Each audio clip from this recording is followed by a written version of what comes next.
Hey, welcome back to Anxiety Makes Me Poop. It's just Meredith. I know. Don't shut it off. Don't shut it off. I have a good one. The past few weeks have been bleh. So just repeat after me. Why?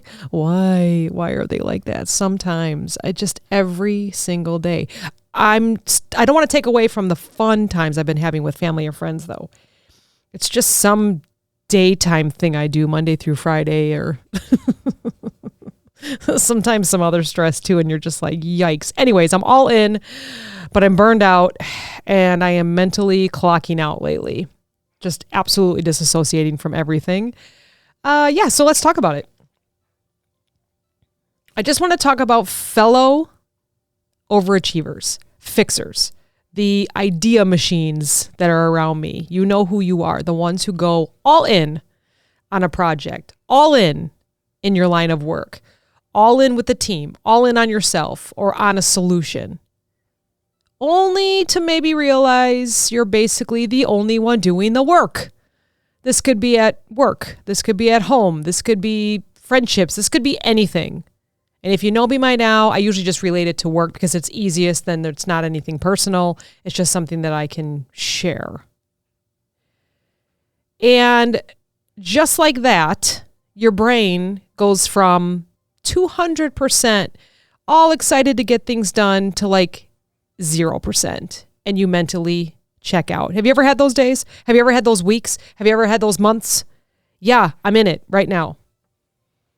I'm going to call this the 100 to 0 syndrome.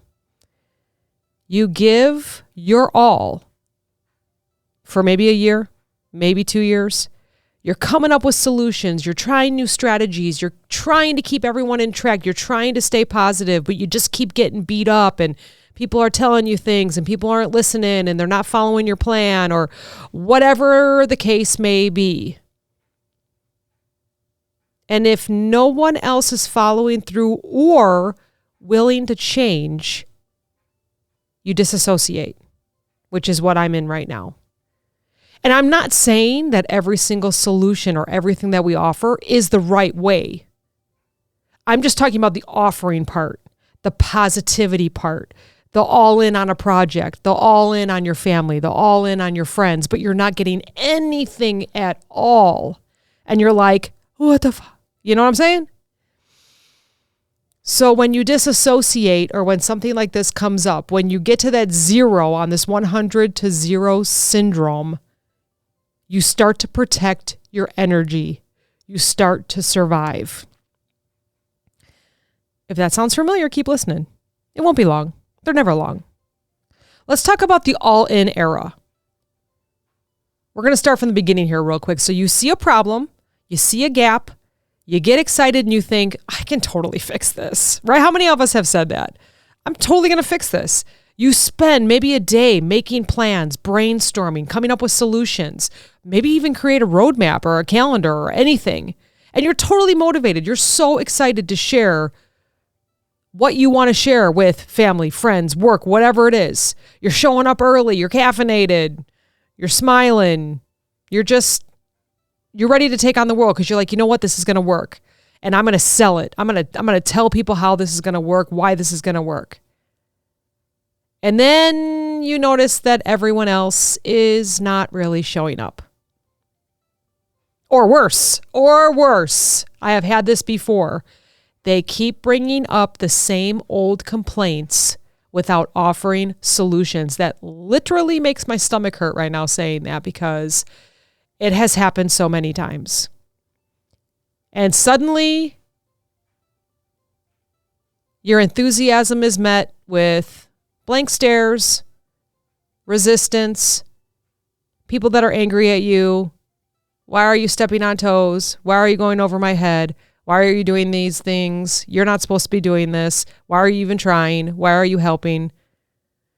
And that's when the first tiny little crack starts to appear. And you realize maybe you're the only one invested in trying to make things better. Again, I'm not saying that every offer of a solution is the right one.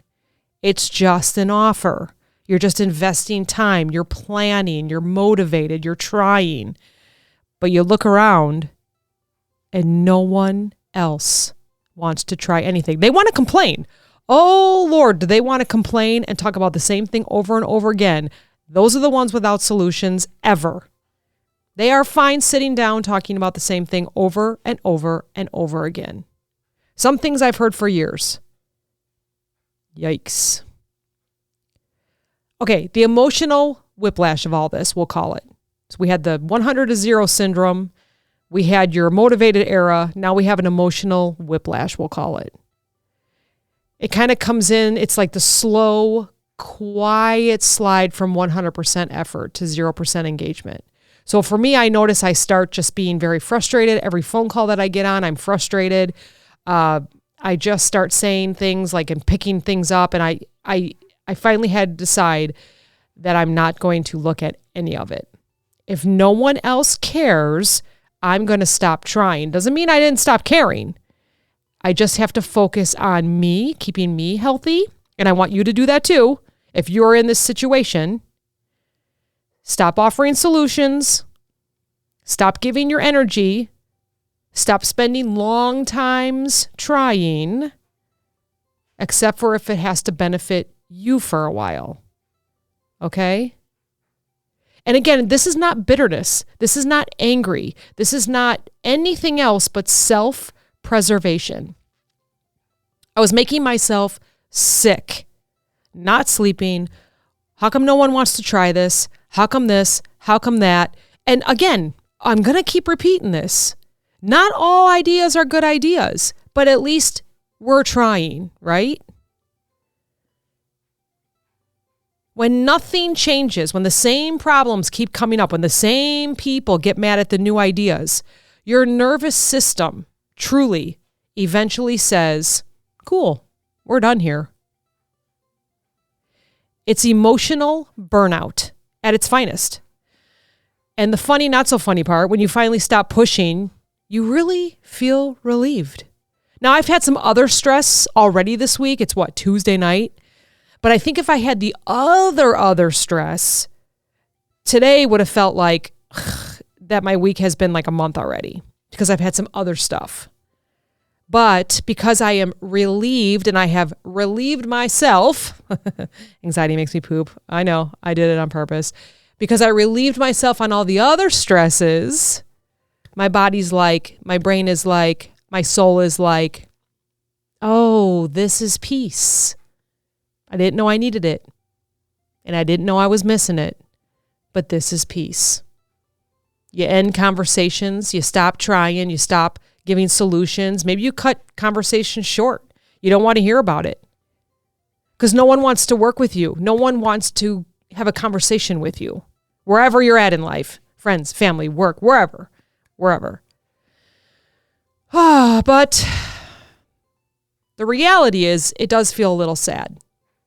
Because you have these hopes. And if you're all in, it means that you are confident in what you're doing at this moment. And you're there for the long run. And you're in it. And you want it. And you're driving for it. But there's sadness there when this has to happen. You wanted things to work. You wanted people to grow. You want people to be great around you. As you also want to grow. You want people to grow with you. So it's kind of hard to let go of that hope. Sometimes people around you, I'm not saying everyone, but sometimes people around you are just creatures of habit, set in their ways. They would rather give you, I'm not going to call them lazy people, but some people would rather give you all the excuses than just doing the task. Do you have those people around you as well? And you lose hope on that. They're going to tell you why they can't do something. And by the time they tell you why they can't do it, they could have already done it. Why are we doing that? Just do the task. How about this part? So maybe if you're listening still, if you're still listening, you are solution driven. You are just someone that likes to see positive change. You like to offer solutions. So maybe you're a little burnt out. Maybe you can't be all in anymore because it was burning you out. You have to disassociate. You have to be done. So why do people resist change? And this might surprise you, but it's not a bad thing. This is just a couple things I've learned. Most people say they want to change, but they actually really don't. People are very comfortable where they're at. Change requires effort. And some people just don't have the bandwidth for that effort because they could be going through some stuff too. Change requires discomfort. Again, they may have discomfort somewhere else. They can't add anything else to their list. And many times it means people have to look at their own habits and admit they might be part of the problem. And that is tough. When you bring solutions to the table, you're holding up a mirror basically. Because, when you bring solutions, you have to follow through on those solutions. That means that you're going to have to change too, along with the solution that you're sharing. People hate mirrors. Instead of gratitude, maybe you get some pushback. Maybe you lose some relationships. It doesn't mean that anyone's wrong. It doesn't mean that you're wrong, that they're wrong. It doesn't mean that you're too much or that they're too much. It means that you're awake while other people are comfortable, and maybe other people are comfortable because this is all that they can handle at the time. So any kind of change might make them panic. Have you ever been on the other side of that? Maybe someone brings something to you and you're like, oh God, I don't even think I can do that. I do not have the bandwidth. I don't think I can do it. And you start panicking, right? So that's why we're talking about both sides here. To protect yourself, if you are solution driven though, let's learn some balance. What is the fix? That's why you listen, right? Like how? I have all these solutions. I have all these ideas. No one ever listens to me. Have you ever said that? No one listens to me. You don't have to stop caring. You just have to stop carrying the whole weight yourself. It's okay to care deeply, to want progress, to want success, to try and improve things. But it's not okay to burn yourself out doing it all alone. If you feel like you're on an island, I have said that plenty of times. I feel like I'm on an island. That means you're doing it on your own. You're all alone. And it's no fun. And you burn yourself out. So again, step back when it's needed. Set those boundaries. Give your ideas when you feel free to be received. Maybe they are asking now, hey, guess what? We've been doing this for years and it's not working because we haven't changed anything. Can we go back to your idea?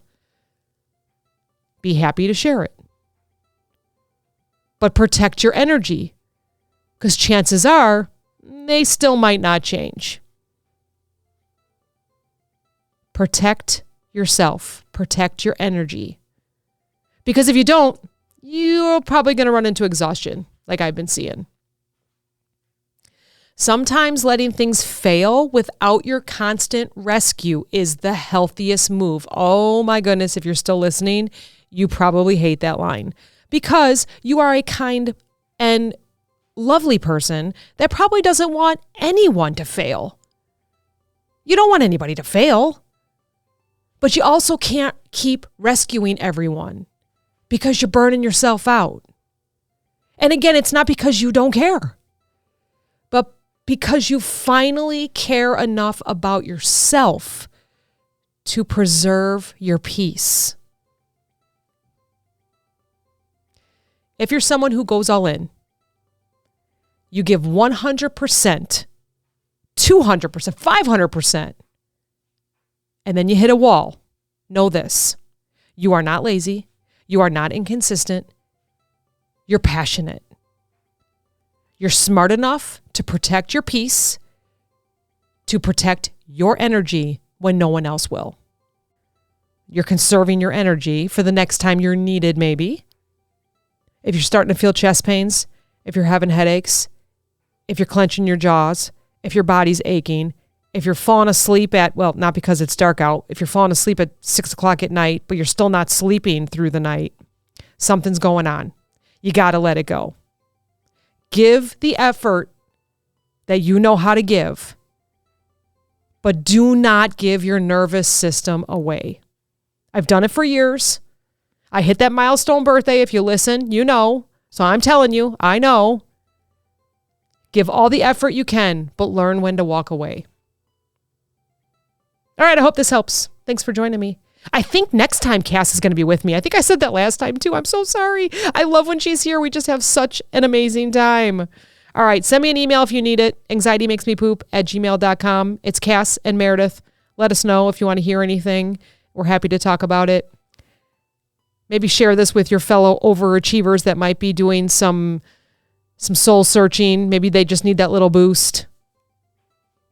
Stay sane. Protect your peace. Talk to you next time.